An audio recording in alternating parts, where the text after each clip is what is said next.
Bom, irmãos, nós estamos há 3 domingos e hoje eu encerro, não a série, porque a série é muito grande, talvez ela vai até o final do ano, a série esqueci o nome da série. Batalhas da Alma, as lutas da alma. E há 3 domingos nós estamos falando de medo e ansiedade. E esse aqui é o último, nós vamos falar de medo. Logicamente que em outros assuntos, como nós vamos falar de timidez e tal, vai envolver também medo, mas aí é sobre outros aspectos. Então vou fazer um breve resumo, né, do que nós comentamos. Bom, nós, no geral, descobrimos que medo é idolatria.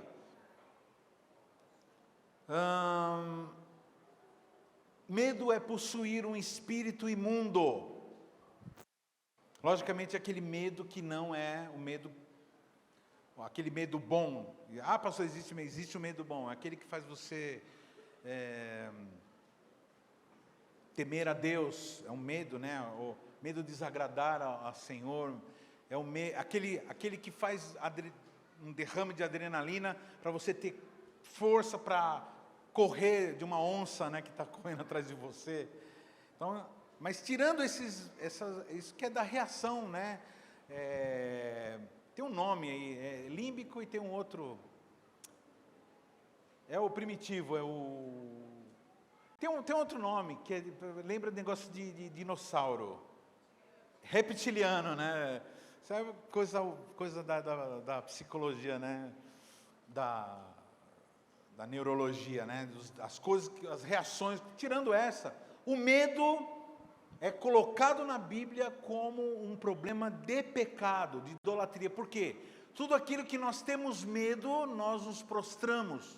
Tudo aquilo que nós temos medo, nós paralisamos. Quando você é incitado a ter medo e reage ao medo, então você está vencendo o pecado. Porque o medo, ele faz nos prostrar, e tudo que nos faz prostrar é idolatria. Toda vez que você se prostra diante ou de uma imagem, ou de uma ideia, ou de um sentimento, ou de uma pessoa, você está praticando um pecado terrível chamado idolatria. Então, medo é possuir um espírito imundo que quando nós somos paralisados no momento que sentimos. A ansiedade é uma espécie de medo, mas é o medo do futuro. É o medo do que acontecerá amanhã. Então eu fico ansioso que eu vou ter uma entrevista amanhã no emprego e eu não sei o que vai acontecer, então eu preciso controlar o futuro, e é uma tentativa de controlar o futuro, então nós ficamos ansiosos, e a ansiedade é uma espécie nos leva a ter um sentimento meio de feitiçaria, que toda vez que a gente quer controlar as circunstâncias por alguma força interior, isso é uma tentativa de mexer com o mundo espiritual, sem convidar Deus para estar nesse assunto. Aliás, quando nós convidamos Deus, nós vamos ver isso, nós nos livramos do medo.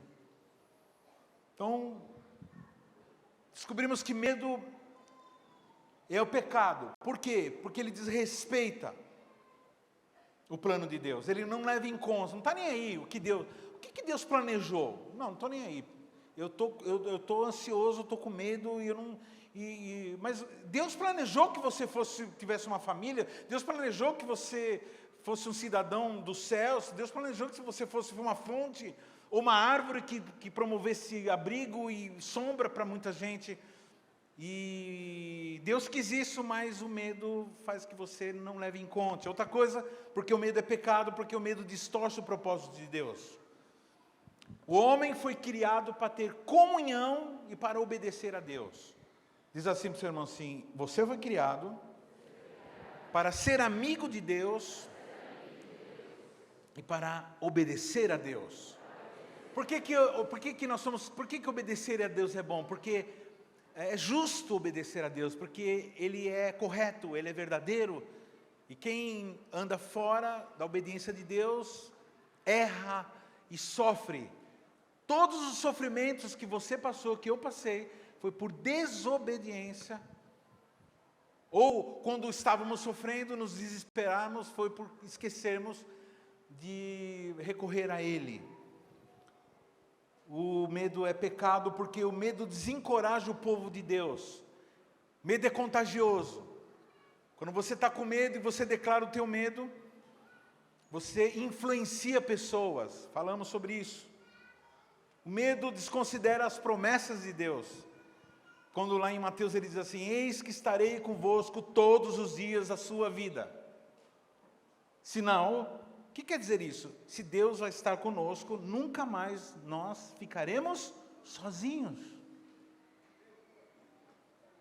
Aí, solteiros, você que tem medo, solteiros e solteiras, você que tem medo de ficar sozinho,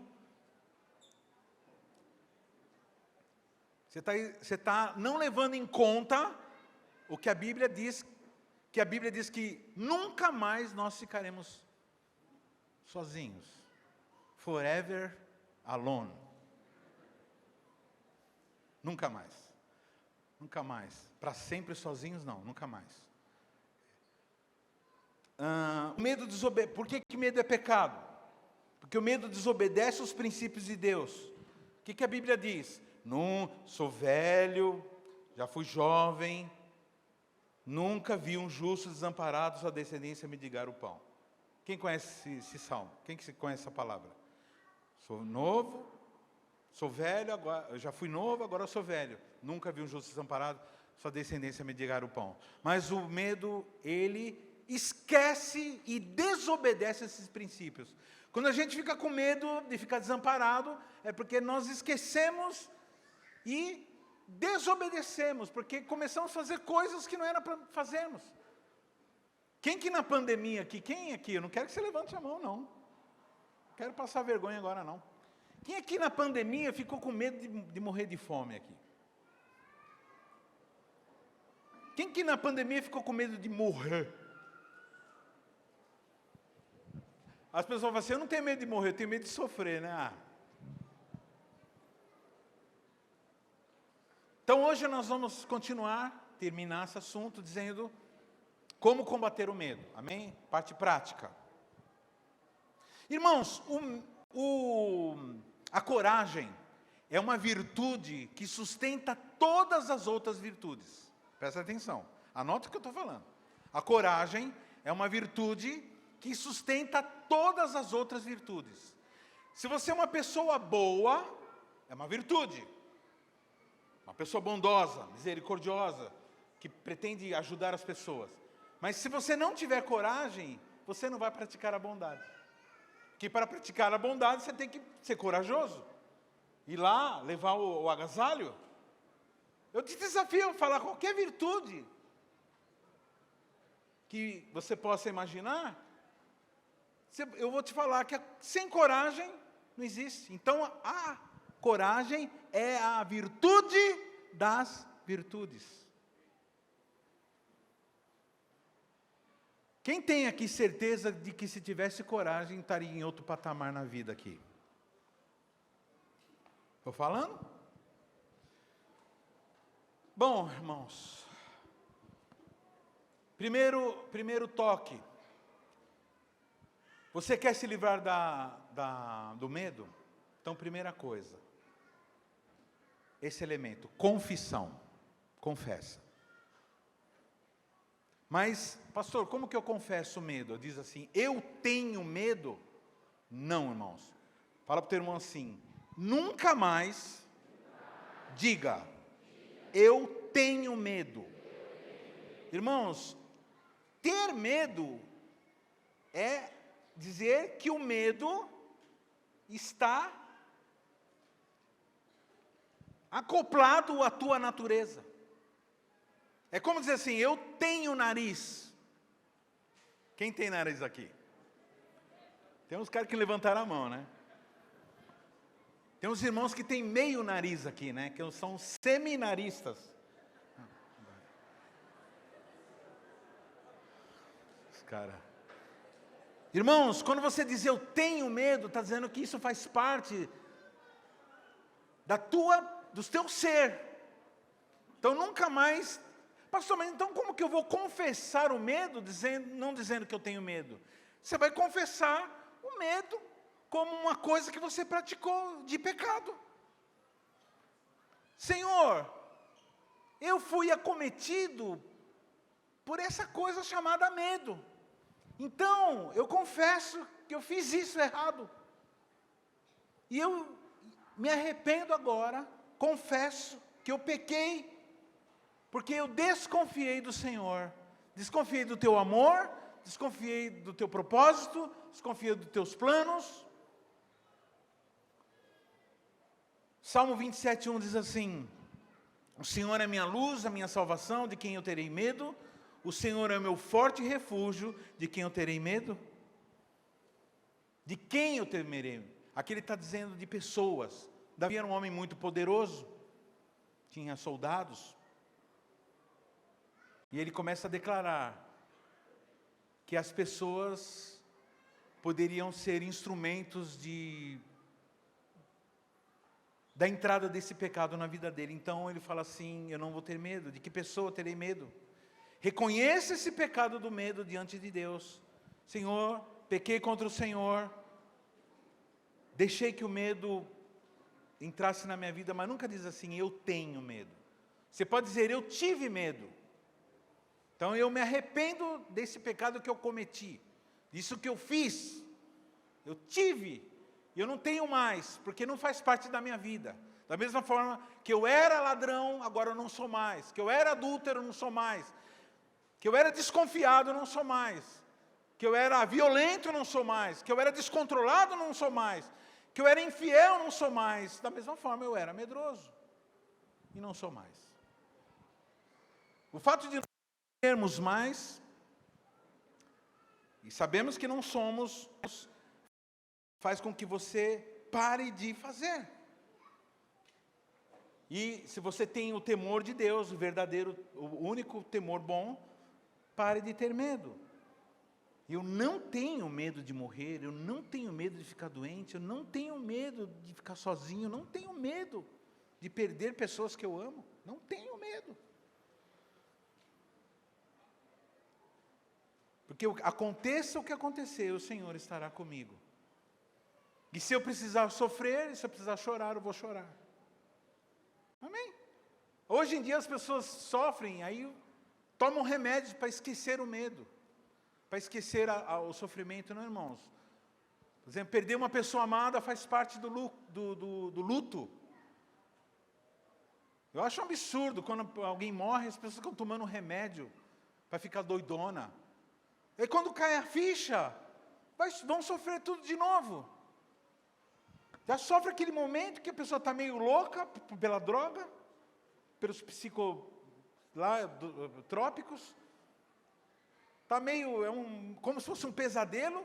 Aí depois, quando acaba o efeito, sofre de novo agora, com a dor verdadeira. Então, já que é para sofrer a dor, então soframos, vive o luto, chora bastante, e depois prossegue na vida, aguardando em temor o tempo da nossa peregrinação cessar. Segundo toque aí, para você combater o medo. Então, primeiro qual é? Confissão. Segundo, tenha fé, irmão. Fé. Seja uma pessoa que declare fé. Para de declarar problema, para de declarar derrota, para de declarar... A família dos meus pastores, eles têm um costume de, toda vez que alguém falar uma palavra negativa, maligna, eles pagam uma multa. Eles têm uma caixinha lá, que eles põem lá o dinheiro. Para cada palavra negativa, eles têm que pagar $1. Quantos aí, se fosse pôr na caixinha $1, que é 5, 6 reais, né? Se fosse juntar esses $1 da vida inteira, você estaria milionário, né? Então, assim, declarações de fé. Salmo 27, 2 e 6. Vamos fazer assim? Toda vez que é uma palavra de fé, nós vamos ler o texto. E na verdade, eu vou ler. E na hora que for a palavra forte, que vai acontecer, coisas que estão prestes a acontecer, de bênção, vocês vão e falam bem forte, tá bom? Salmo 27, de 2 a 6. Quando os homens maus avançarem contra mim, para destruir-me, eles, meus inimigos e meus adversários,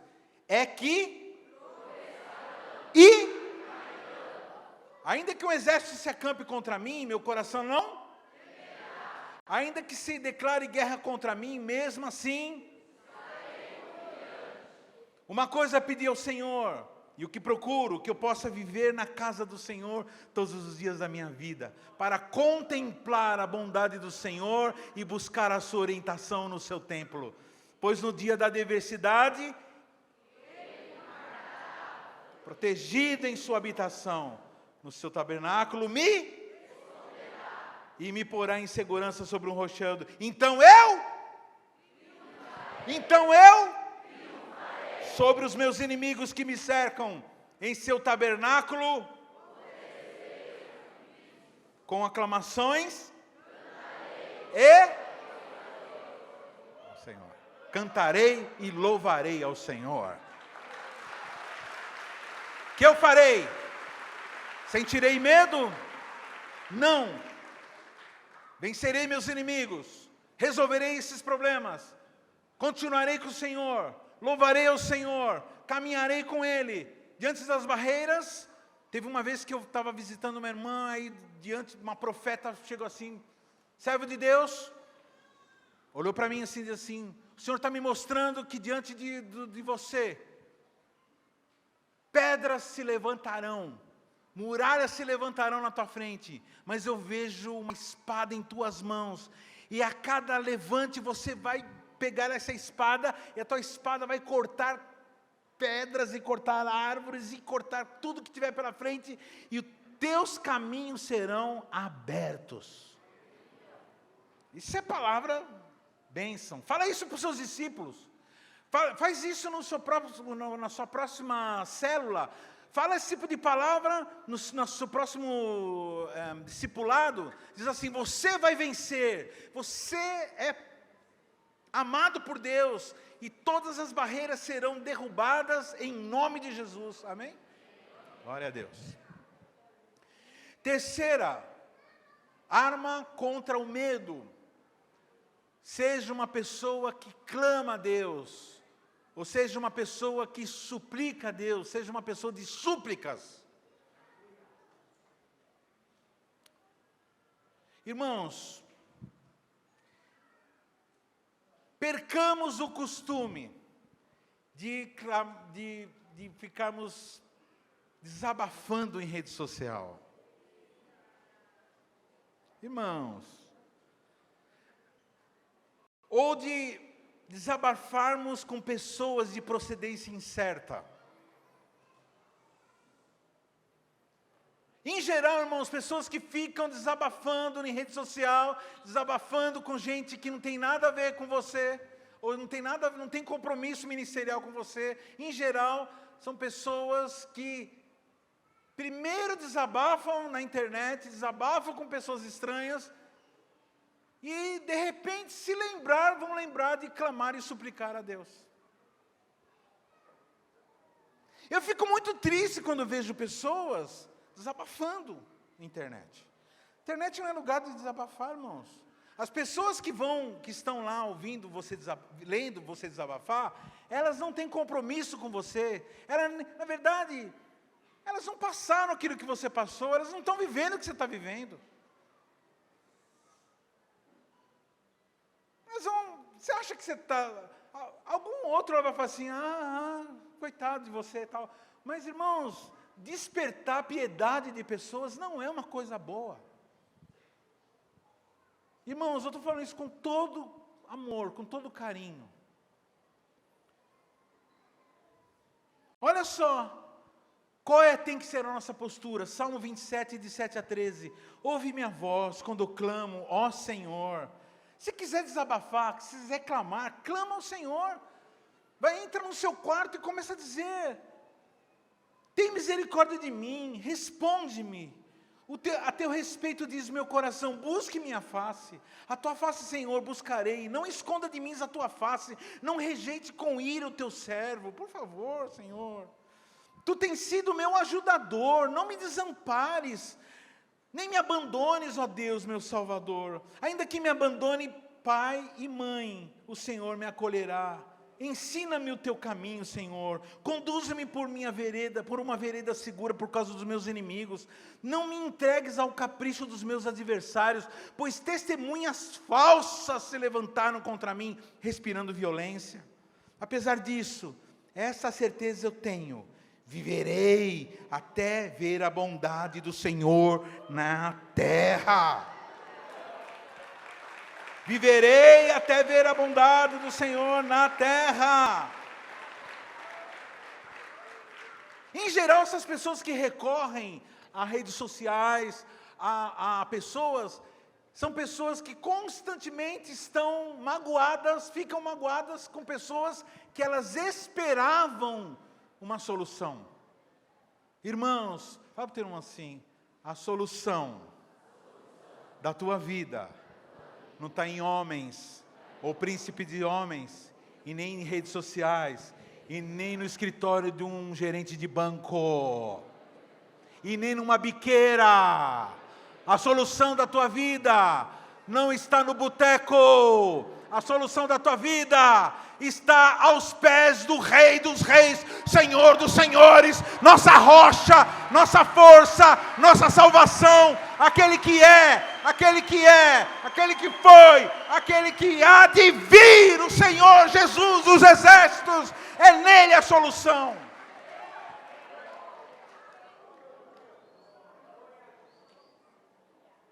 Lógico que você fica decepcionadinho toda hora, porque você fica colocando seres humanos como Deus. Olha para o teu irmão e fala assim para o teu irmão: pelo amor de Deus. Fala assim para o teu irmão: você acha que eu? Fala assim: nem eu me aguento de vez em quando. Você acha que eu tenho condições de ajudar alguma coisa, meu? O que eu posso fazer é me colocar, me usa agora.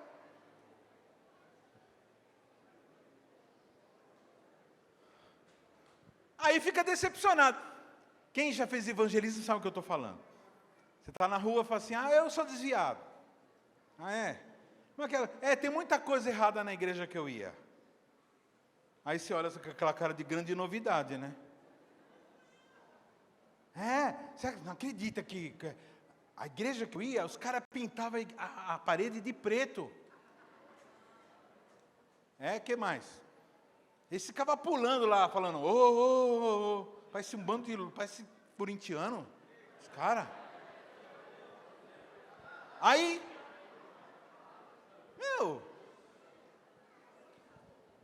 lógico, meu. Para o teu irmão, você nem Jesus agradou todo mundo. Você acha que eu vou te agradar? Dá licença. Quarto lugar, quarta arma contra o medo: ação. Ação. Luzes, câmera, ação. Está queimando? Está queimando a mão na chapa? Tira a mão da chapa. Quebrou? Espalhou? Foi atacado? Ora. Se defenda, perdoe. Entrou demônio? Entrou demônio? Em nome de Jesus.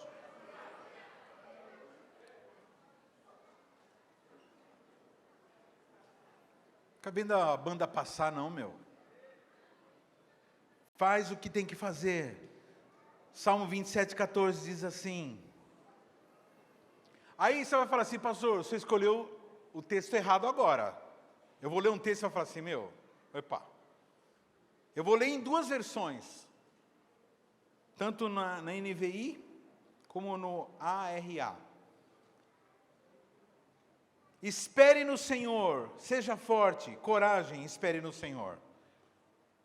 Não é? A ARA diz assim: espera pelo Senhor, tem bom ânimo, fortifique-se o teu coração, espera, pois pelo Senhor.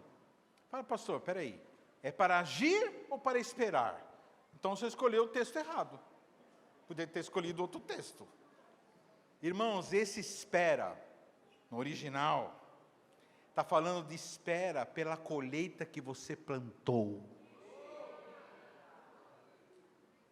É uma espera confiante naquilo que você fez.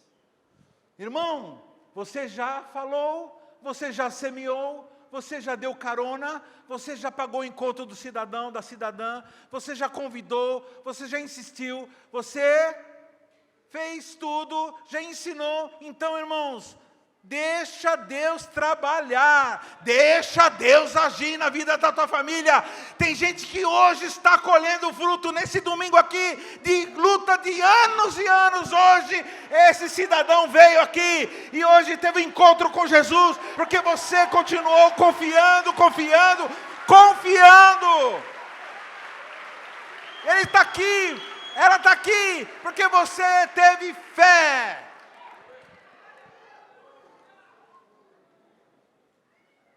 Glória a Deus. E travou tudo aqui.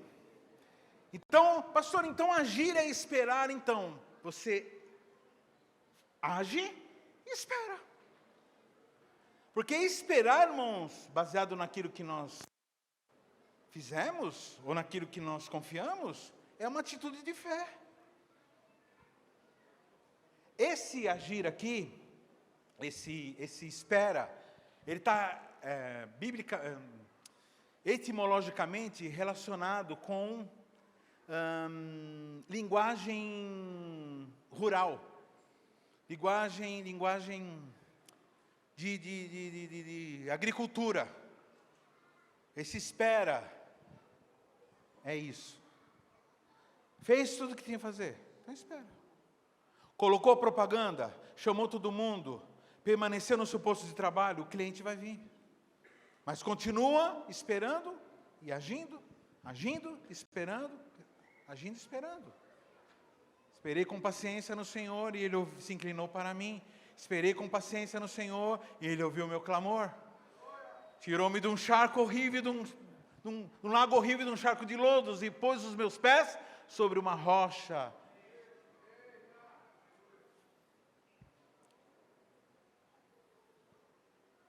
Eu vejo algumas mães, uns pais desesperados. Eu não tenho tempo para nada. O meu bebê me toma todo o meu tempo. Eu estou com dor nas costas. E aí eu olho assim. Vai passar. Quando os meus eram pequenos, as pessoas falavam assim, vai passar, e passou. Não muito, né? Porque agora a gente cuida dos netos de vez em quando. Mas de vez em quando só quando a gente quer.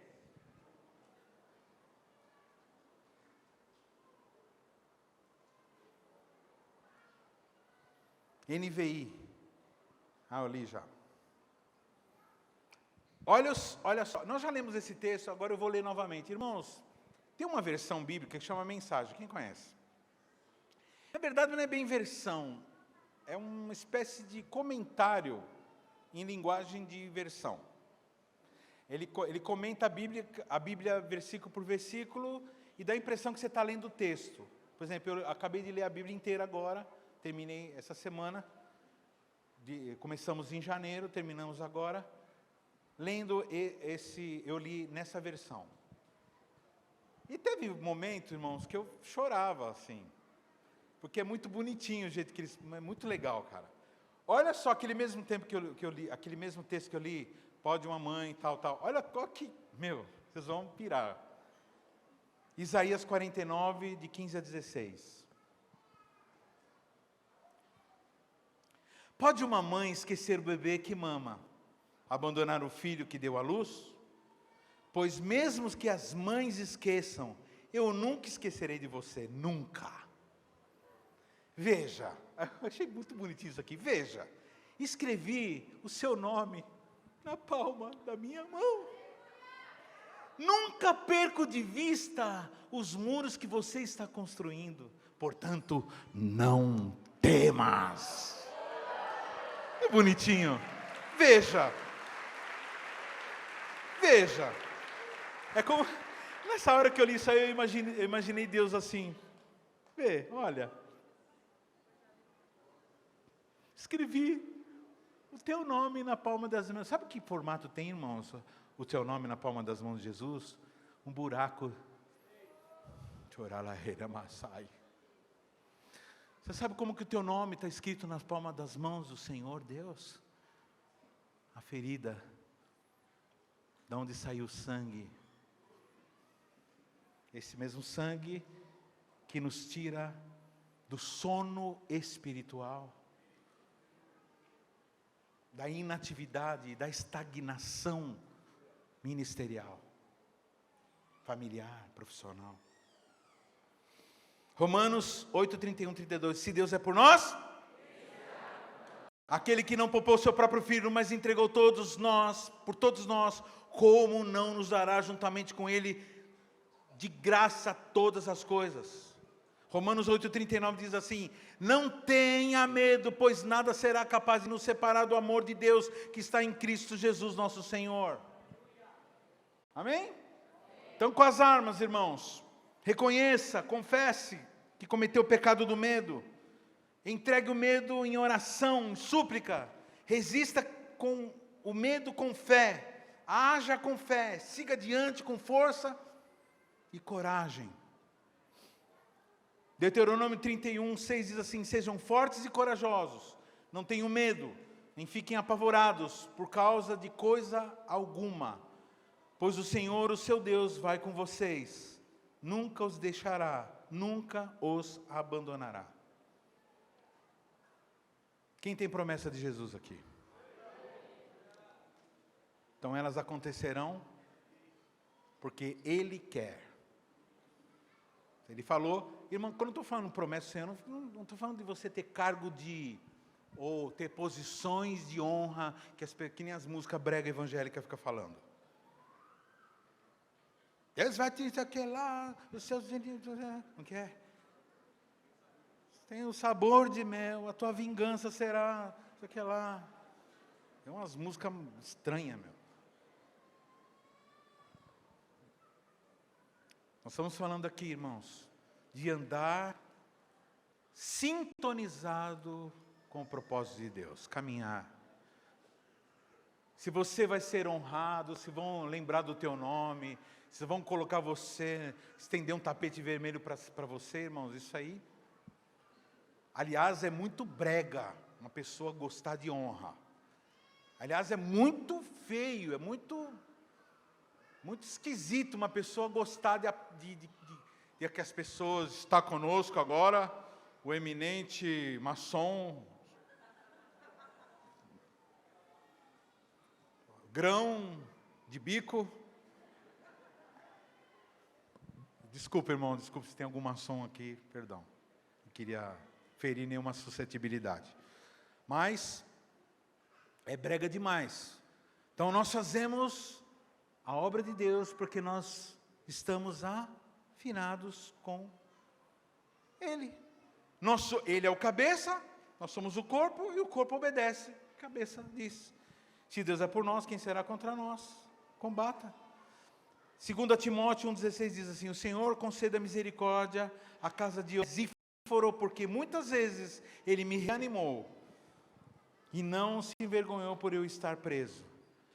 Então, mesmo preso, o apóstolo Paulo não tinha palavra de derrota. Você não vai ver o apóstolo Paulo, ele fazia pedido assim, fala para fulano trazer a capa, os meus livros, porque fazia frio. Como eu disse, eu e a pastora já fomos nessa prisão onde Paulo ficou lá em Roma. Irmãos, nós somos no verão, e a Europa no verão é 40 graus, calor para dedéu. E quando nós entramos nessa prisão, prisão inferior, irmãos, nós sentimos frio. Você tem uma ideia? Se é frio no verão, imagina no inverno. Itália. Tem lugar na Itália, irmão, que fica 6 metros de neve, para vocês terem uma ideia. O apóstolo Paulo ficou preso nesse lugar. e em situações terríveis, como pés e mãos presos. E o que eles faziam? Ficavam postando nas redes sociais que estão sofrendo? Não, irmãos. Eles cantavam. Para o teu irmão assim, está triste? Chore e cante uma canção. Tem alguém triste diante de você? Aconselha, ajude, abrace e diz: confia no Senhor e tudo mais Ele fará. Irmãos, estão aqui as armas contra o medo. Amém? Vamos recapitulando. Confesse, tenha fé, suplique, haja e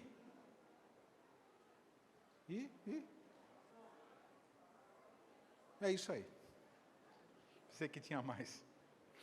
Toda dica é boa, né? Quanto mais dica, melhor. Amém? Se você descobrir mais alguma durante essa semana, poste aí nos seus comentários, né? Coloque lá, irmãos, outra coisa, irmão. Tem muita gente que parou de dar o feedback da pregação. Então, coloca lá no feedback, ó, pastor falou isso, isso, aquilo. Você sabia que toda vez que você anota e que você comenta alguma coisa, fixa melhor aquele princípio? É uma forma de você fixar. Aquilo que nós escrevemos, irmãos, ele passa para a caixinha das informações organizadas. Presta atenção.